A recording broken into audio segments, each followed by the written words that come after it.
նման հարց գոյություն ունի։ Այո, ես Պրոշյան եմ, բնակվում շուրջ 20 տարի է։ Նախ առաջերտին աշտարակ Երևան, երկու քաղաքային տրանսպորտ չունենք, որ ասենք ավտոկայանից մինչև ավտոկայան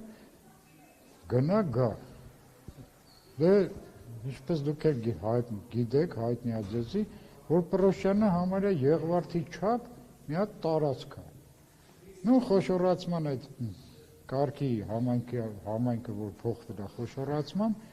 այսօրվա դրությամբ նախ առաջերտին համայնքը Եղվարդում է,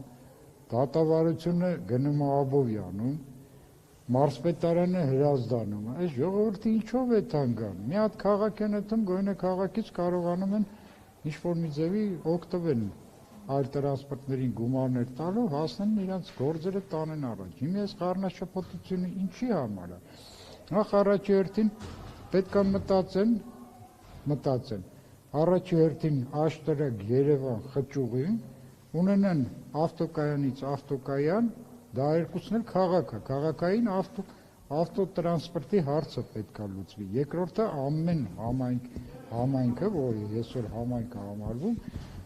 պետք է վանալվի։ Մի խոսքով կարելի է այնպես ստեղծել, որ այս ոնց որ 4-րդ գյուղն է, ոնց որ 3-րդ գյուղն է, Շահումյանի շրջանի գյուղերն են համարվում, այս երկու ռայոններ հանեն 40 բանն է մնացել, 38 սովխոզն է մնացել, Պրոշյան սովխոզը, մտցնեն Աչափնյակի մեջ։ Ձեր համագյուղացիները անգամ գումարից էին դժգոհում, ասում էին, որ Իհարկե գումարի հարցն է, բայց ժողովուրդը մեղք է, նա ախպեր։ Ինչքան կարելի է ժողովրդի գրպանը մտնել ու այս իրավիճակը ստեղծել։ Իմ այս խառնաշփոթությունը ինչի համար է։ Մարդկան ժամանակը խլեցին, դրանք ամենամեծ գումարներն են, դե գումար ես այդ փողի գումարի հարցը չի, իսկ ժամանակի գումարը։ Չէ՞ որ ժամանակն է, չէ՞ մարդուն հնարավորություն տալի փող աշխատելու։ Դե այդ փողն էլ մարդիկ, որ աշխատում են, հետները չեն տանելու, թեկուզ այդ